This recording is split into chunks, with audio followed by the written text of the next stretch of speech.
आएंगे भी नहीं आप लोग, क्योंकि आप लोग तो हर एक कार्य को आप वोट बैंक के नजरिए से देखते हैं। आपकी नियत है, आप किसान को वोट बैंक की नजर से देखते हैं, इसलिए कुछ किए नहीं। आप दलितों को वोट बैंक की निगाह से देखते हैं, इसलिए कुछ बोलते नहीं। इसीलिए मैं कह रहा हूं ना, देखो बांग्लादेश में एक दलित नौजवान को कैसे जला दिया गया है। आप लोग गाजा पट्टी में होने वाले किसी भी उस पर आंसू बहाते हैं, लेकिन आपकी जबान से एक शब्द नहीं निकल रहा है, क्योंकि एक दलित नौजवान मारा गया बांग्लादेश में, और उस नौजवान के मरने पर आपकी जबानें सिल चुकी हैं, क्योंकि आप उसको केवल वोट बैंक के रूप में इस्तेमाल करते हैं। ये राजनीति नहीं है पांडे जी, ये राजनीति नहीं है, ये वो सच्चाई है जो आपकी तुष्टीकरण की नीति है, जिसके कारण बांग्लादेश बना है। अगर बांग्लादेश पाकिस्तान नहीं बना होता, इस तरीके से हिंदू नहीं जलाया होता, और जलाता तो फिर उसकी क्या दुर्गति होती या वह भी जानता। ये सुरक्षा की गारंटी, वहां मारे जा रहे हैं हिंदू, आप लोग नहीं बोलेंगे। एक कैंडल मार्च निकाल के चलते हैं गांजा के मुद्दे को लेकर के, लेकिन पाकिस्तान और बांग्लादेश में हिंदू मारा जाता है तो आपके मुंह बंद हो जाते हैं, क्योंकि मरने वाला हिंदू है, दलित है, आप बोलेंगे नहीं। और यही सच्चाई है। निंदा प्रस्ताव पारित होना चाहिए, और यह प्रस्ताव नेता विरोधी दल की तरफ से आना चाहिए। इस घटना की हम भर्त्सना करते हैं, और बांग्लादेश सरकार को इस बात की चेतावनी देता हूं, और इसीलिए हम कह रहे हैं, नोट करना, ये चीजें होनी चाहिए, और हमारा भी प्रयास होना चाहिए। जब बांग्लादेशी को यहां से निकालेंगे और रोहिंग्या को यहां से बाहर का रास्ता दिखाएंगे, तो उनके समर्थन में मत आना, क्योंकि उनमें से बहुत सारे लोगों के वोट आपने बनवाए हैं, उनके बहुत सारे लोगों के लिए आधार भी बनवाने का पाप किया है आप लोगों ने। इसलिए इन चीजों को ध्यान में रखना, और एक एक चीज की स्क्रीनिंग होगी, बहुत प्रभावी कार्रवाई करेंगे।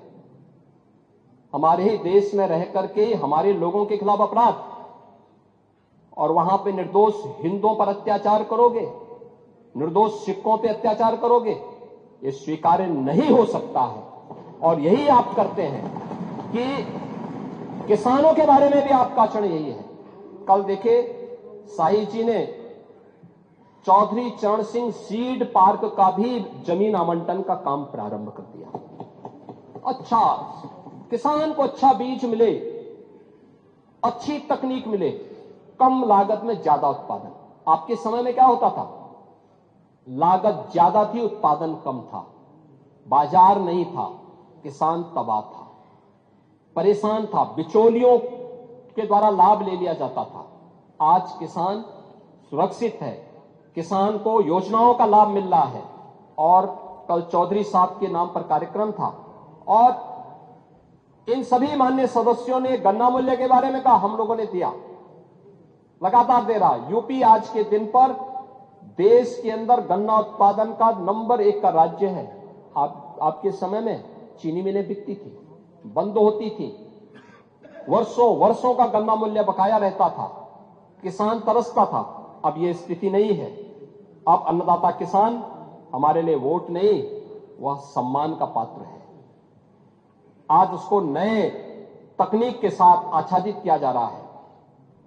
22 लाख हेक्टेयर से अधिक भूमि को सिंचाई की सुविधा दी गई है। आप स्वीकार करें ना करें, लेकिन उस सच्चाई को जमीन पर देखेंगे तो ये चीजें आपको देखने को मिलेगी। और परिणाम क्या है? परिणाम है जो आपने 8% किसान विकास की दर रखी थी, कृषि विकास की दर, अभी बढ़कर के 18% पहुंच चुकी है यूपी की कृषि विकास दर। एमएसपी के साथ ही डीबीटी के माध्यम से भुगतान करने में आज उत्तर प्रदेश देश के अंदर नंबर 1 स्थान पर है। आज यूपी उसका परिणाम है कि देश के अंदर कृषि योग्य भूमि का केवल 11% हिस्सा रखता है, लेकिन उत्पादन, अच्छा बीज, समय पे बीज, अच्छी तकनीक और बहुत सारी जगह 3-3 फसल अब किसान ले रहा। परिणाम है 21% देश का कुल खाद्यान्न अकेले यूपी आज पैदा कर रहा है। यूपी का अन्नदाता किसान पैदा कर रहा है।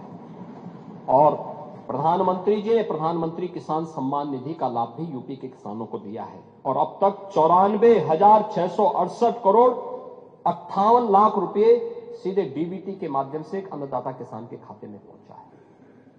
इसमें तो किसी को संदेह नहीं होगा, इसमें भी चेहरा नहीं देखा गया। किसान किसान है। आपके लिए वो भेदभाव का शिकार हो सकता है, हमारे लिए नहीं। हमारे लिए किसान किसान है। और गन्ना उत्पादन के बारे में जो कह रहा था, 55% गन्ना का उत्पादन देश के अंदर यूपी कर रहा है।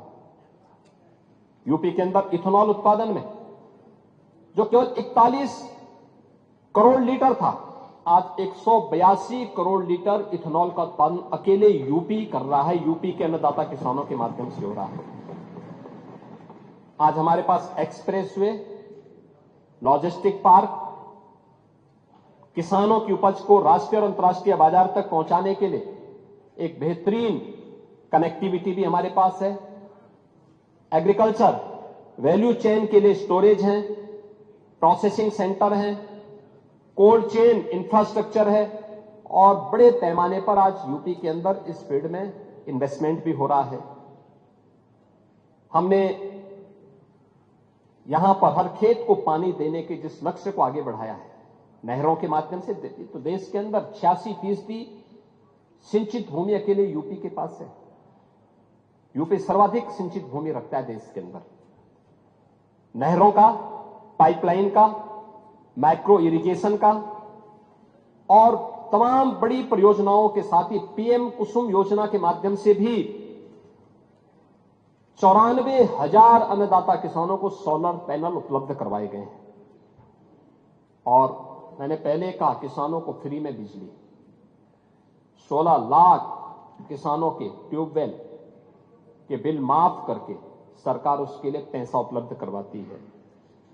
किसान आज उन्नत बीजों, प्राकृतिक खेती, ड्रोन, जलवायु और के अनुकूल आधुनिक तकनीक, इन सभी के माध्यम से आज खुशहाली से उत्तर प्रदेश के कृषि विकास दर को बढ़ाने की दिशा में तेजी के साथ आगे बढ़ चुका है और यह एक बड़ी दिशा में अच्छा कार्य हमारे अन्नदाता किसानों के द्वारा किया जा रहा है। महोदय, अन्य क्षेत्रों में भी उत्तर प्रदेश ने काफी बड़ा काम किया है। यानी गाय का दूध पीते हैं ये लोग भी, लेकिन गाय को दूध पीने के बाद छोड़ देते हैं। अब आपके वैसे भी आदत खराब है, कोई बूढ़ा हो जाता उसको छोड़ देते, निकाल देते हैं। लेकिन हमारी सरकार ने तो हर एक का हम ध्यान रखते हैं। 16 लाख से अधिक गौवंश के लिए गो संरक्षण स्थल बना करके सरकार कार्य कर रही है और 1,500 रुपये एक गाय का अन्नदाता किसान अगर पालता है अपने घर में तो उसका वेरिफिकेशन करने के बाद भुगतान सरकार कर रही है। परिणाम है दुग्ध उत्पादन में अग्रणी राज्य है। स्मार्ट खेती, मिलेट्स यानी श्री अन्न की खेती के विस्तार में भी उत्तर प्रदेश ने देश के अंदर अग्रणी स्थान बनाया है। और संजय निषाद हैं, इन्होंने पांडे जी को कभी बुलाओ अपने यहां मछली खाने के लिए। मत्स्य उत्पादन में भी उन्होंने दुगनी हैं। पांडे जी मछली खाएंगे? रहे हैं ना? नहीं, मैं छीन के नहीं। आपके यहां आते कि नहीं आते हैं? हैं? अच्छा, आपके वोट बैंक को भड़काते हैं। भड़काते नहीं होंगे, खिलाते होंगे। खिलाइए लेकिन पिलाइए मत।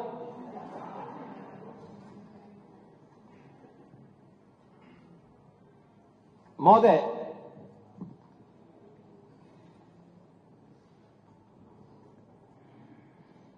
ऊर्जा के बारे में आज नेता विरोधी दल ने इसके बारे में चर्चा नहीं की और संभवतः वह खैर अच्छा है। उनको बिजली मिल रही है, उनको इससे, क्योंकि गांव में बिजली पहले मिलती नहीं। अच्छा, आप नहीं, ये चीजें दिखाती हैं कि गांव में, देखिए वैसे भी गांव में बिजली मिल रही है तो आप संतुष्ट होंगे। आप देखिए शिवपाल जी के बगल में बैठ जाते हैं, थोड़ा संगत का असर पड़ जाता है, लेकिन वैसे आप सच बोलते हैं। लेकिन ये सच्चाई थी कि 2017 के पहले उत्तर प्रदेश के अंदर जो पावर प्रोडक्शन था वह कुल 7,159 मेगावाट का था। आज 11,595 मेगावाट का उत्पादन अकेले यूपी के अंदर, हम लोग यहां पर यूपी के अंदर पावर जनरेट कर रहे हैं। अभी हाल ही में जो हमारी अभी कुछ प्रारंभ होने जा रही है, इसमें से 6,541 मेगावाट की नई परियोजनाएं हमारी बहुत जल्दी उत्पादन शुरू कर देंगी, जिसमें घाटमपुर, खुर्जा, अनपरा ई, ओबरा डी, मेजा, इन सब की 6,541 मेगावाट के अतिरिक्त इससे हमें मिलेगी। यानी आने वाले समय में अकेले यूपी 18,136 मेगावाट बिजली का उत्पादन करेगा। पीएम सूर्य घर मुफ्त बिजली योजना में 1 गीगावाट की सोलर क्षमता हम लोगों ने हासिल की है और यूपी देश के अंदर अग्रणी राज्यों में इसमें है, जिसमें सोलर पैनल किसी भी घर में लगेगा तो उस घर की बिजली का खर्चा आधे से भी कम हो जा रहा है। अगर वो व्यक्ति उसको ठीक ढंग से देखभाल कर लेगा तो बहुत अच्छे ढंग से इसको आगे बढ़ाने में सरकार आगे कार्य कर रही है। सुरक्षा का परिणाम है कि जो पहले वोमेन फोर्स, महिला जो शक्ति थी, ये जो काम करती थी, पहले कामकाजी महिलाओं को काम करने का जो पहले स्कोप था 17 के पहले, वो केवल 13% था। आज उसका शेयर उत्तर प्रदेश के अंदर बढ़कर के 35% से अधिक हुआ है, 36% के आसपास हुआ है। और सुरक्षा के बेहतरीन वातावरण का परिणाम है कि अब नाइट शिफ्ट में भी महिलाएं काम करने के लिए जा रही हैं, कहीं कोई सुरक्षा की कोई समस्या नहीं है। युवाओं के लिए एक नई स्कीम सीएम युवा उद्यमी के रूप में हम लोगों ने लागू की है और मुझे प्रसन्नता है कि 1,10,000 से अधिक युवाओं को अब तक इस योजना के माध्यम से हम लोगों ने गारंटी मुक्त और ब्याज मुक्त ऋण की सुविधा उपलब्ध करवाई है।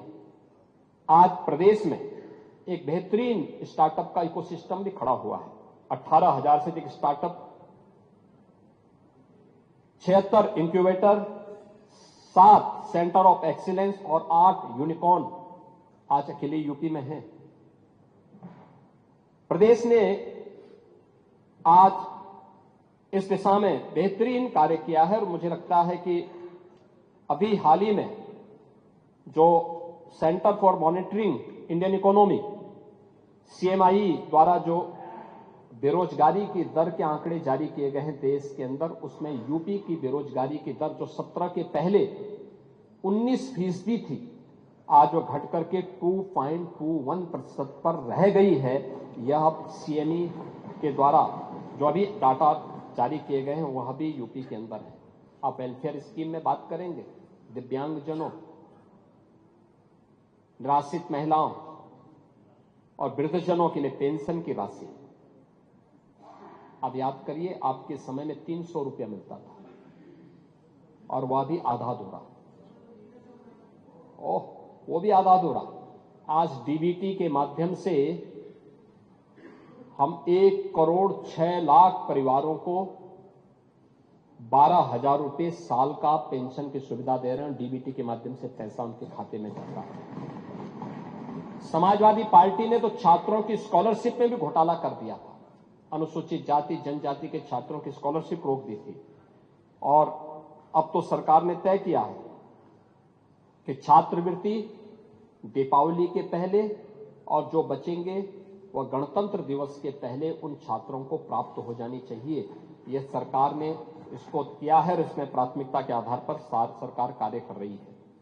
आज प्रदेश के अंदर जो सरकार के द्वारा कार्य प्रारंभ किए गए, इसमें स्वास्थ्य के नए उसमें मेडिकल कॉलेजेस की संख्या अब बढ़कर के यूपी के अंदर यह 81 हो गई है। आपके यहां भी मेडिकल कॉलेज है माधव बाबू के नाम पर।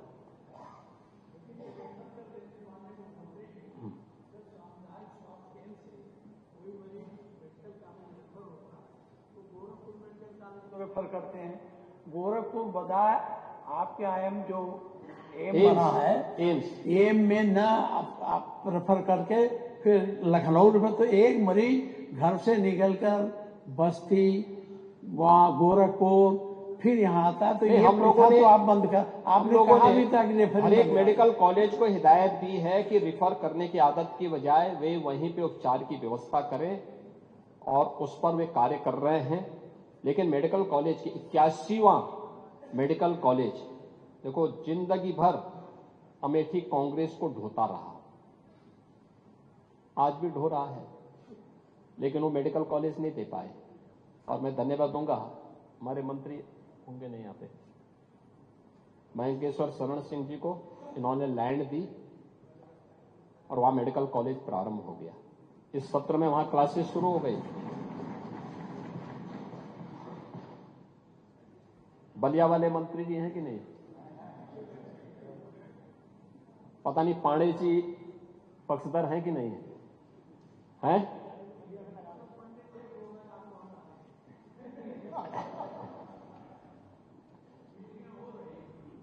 आपको धन्यवाद,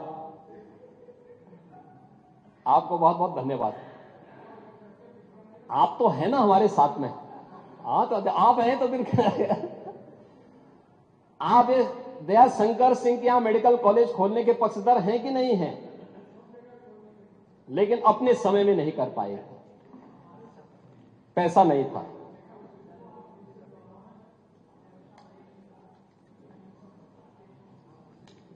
लेकिन इन सब पे भी हम लोग कार्य कर रहे हैं।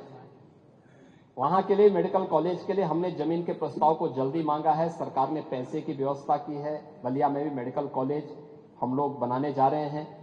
इसके साथ ही प्रदेश के अंदर मैं धन्यवाद दूंगा एक अन्य बात के लिए, और वह कि पिछले सत्र में 13-14 अगस्त को इस माननीय सदन ने विकसित भारत विकसित उत्तर प्रदेश के मुद्दे पर यहां चर्चा की थी। बहुत रोचक चर्चा हुई थी, रात्रि भर चर्चा चली थी। इस चर्चा के बाद हम लोगों ने 300 प्रदेश भर के इंटेलेक्चुअल के साथ हम बैठे थे। फिर उन्हें हमें अलग अलग संस्थानों में हमने इसी मुद्दे पर चर्चा करने के लिए भेजा था। वे लोग अलग अलग संस्थाओं में गए थे। इसके बाद एक पोर्टल विकसित किया गया। हम लोगों ने इसी मुद्दे पर प्रदेश के लोगों से राय मांगी थी, और मुझे प्रसन्नता है कि अब तक उत्तर प्रदेश से 98 लाख लोगों ने हमें अपने सुझाव भेजे हैं विकसित उत्तर प्रदेश के बारे में। उनका विजन क्या है, कैसे हम इस लक्ष्य को प्राप्त कर सकते हैं, और 2047 में जो प्रधानमंत्री जी का विजन है विकसित भारत का, उस समय विकसित उत्तर प्रदेश कैसे बनेगा, इस मुद्दे पर वह विचार भी हमारे सामने आए हैं। और उन सब को लेकर के समय आईआईटी कानपुर के साथ मिलकर के इस सेक्टर में हम लोग कार्य कर रहे हैं। महोदय, मुझे केवल एक बात आपसे कहनी थी, वह ये कि सरकार की इच्छा शक्ति बहुत साफ है। जो पहले दिन था वही आज भी है, और सरकार उसी दिशा में आगे कार्य भी कर रही है। और मैं इसीलिए कहूंगा कि सप्लीमेंट्री डिमांड्स में हम लोगों ने प्रदेश की आवश्यकता के लिए जहां आवश्यकता पड़ रही है वहां पे धनराशि, और सरकार अब ये नहीं देती है कि टोकन मनी के रूप में दे। क्योंकि मैं जब सत्र में आया था मैं देखता था समाजवादी पार्टी ने तमाम सड़कों को सैंक्शन किया था, लेकिन पैसा कितना दिया था? पता लगा कि 25 करोड़ की सड़क है, पैसा दिया था 1 लाख। अब मुझे बताइए 25 करोड़ की सड़क में 1 लाख से काम चलेगा? नहीं चल सकता है। ऐसे ही हम लोगों ने नहीं किया। आप लोग जो करते थे वो हम नहीं करते।